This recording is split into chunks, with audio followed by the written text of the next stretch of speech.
Hello, friends, and happy holidays! Today, as a treat to you, I wanted to read you the book I wrote, and I also did all the illustrations to the book myself. It's called Freddie the Cloud. Are you ready for the story? Let's dive in. To little Enrique Damian, happiness is inside of you. This book is dedicated to my little nephew. On the brightest of days, and into the fluffiest cloud family in the entire sky, little Freddie the Cloud was born.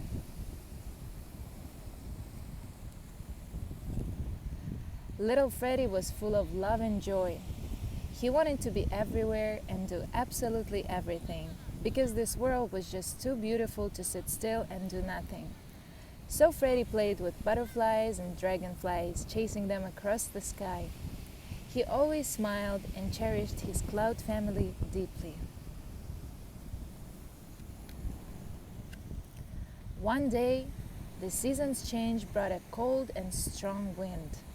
Little Freddie, who was playing with his friends, became caught up in the wind and was quickly separated from his cloud family, soon leaving them far, far behind. While the wind was taking the little cloud further and further across the skyline, Freddie became very scared and began to cry. His tears turned him gray, and the more he cried, the more he grew and grew, and turned grayer and grayer from all the sadness in his little cloud heart. As Freddie's tears fell down, the once beautiful flowers beneath him were swallowed up in torrents. And seeing pretty flowers drowning in his tears made Freddie even sadder. He began to get angry at the cruel wind for taking him away, angry at life and the whole world for allowing this to happen to him. And his anger made Freddie grow even bigger and darker than he was before. As Freddie thought about how he wanted to get back at the wind for taking his happiness away, his anger caused flashes of lightning. Suddenly, a bolt of lightning hit a big tree. The tree was split in half, and Freddie got even more scared. Now he was also scared for himself too. Freddie became even sadder. He was desperate. Everything around him grew dark and gray. He was completely alone. Eventually, Freddie ran out of tears. What now? He thought to himself. The little cloud felt that things could only get worse from now on. But then, his thoughts went elsewhere. Freddie thought about the sunshine, the butterflies, and the flowers, and how he loved them more than this cold, gray place that he now found himself alone in. Those thoughts of home began to make him feel better. Just thinking of those things that had made him happy once before warmed up his cloud heart and made Freddie smile. Freddie realized that he could surely cry some more, and also get angry again, but he didn't want to anymore. What is the point, he thought. It felt so much better to smile instead of being sad.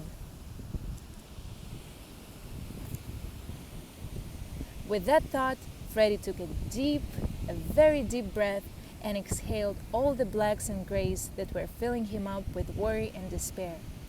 It was the longest and the deepest breath he had ever taken, and it made him feel great. Freddie was once again a stunning little white cloud. He again became what he was created to be, pure goodness. Shortly thereafter, the sunshine returned. The next thing Freddie saw was something he had never seen before. It felt like the most radiant omen of change and hope. In front of Freddie now stood an incredible Miss Rainbow, mesmerizing him with all her colors. She smiled. Miss Rainbow lifted Freddie's up Miss Rainbow lifted Freddie up by his chin. "You will be all right now, little cloud," she said. "Now you see that happiness and love starts within you." Freddie was speechless. The truth and the law of life was so very simple. "Let me show you some magic," said Miss Rainbow. She took a stroke of sunlight and shone it onto where the flowers once grew. Freddie thought they were no more, but suddenly they came back to life and were even more beautiful than they were before. Soon after, the butterflies returned and the sun started shining even brighter than Freddie had ever remembered it. "It's time for me to go, little cloud," Miss Rainbow said. "We will see each other soon, and I will always be up there, high in the sky, after the worst storms and lots of rain, just to remind you that inside of you is great power of love, faith, and hope. It is always up to you to let it shine or not. Every time you see me, little cloud, remember that." As Miss Rainbow left, Freddie found his way back across the sky towards his home. He had come a long way and had learned so much. Most important of all, Freddie chose to be happy, and he was happier than ever. The end. Thank you so much, guys, for sticking with me. Hope you enjoyed this story. You can follow the link below to purchase my book. I wish you happy holidays, and let's be happy.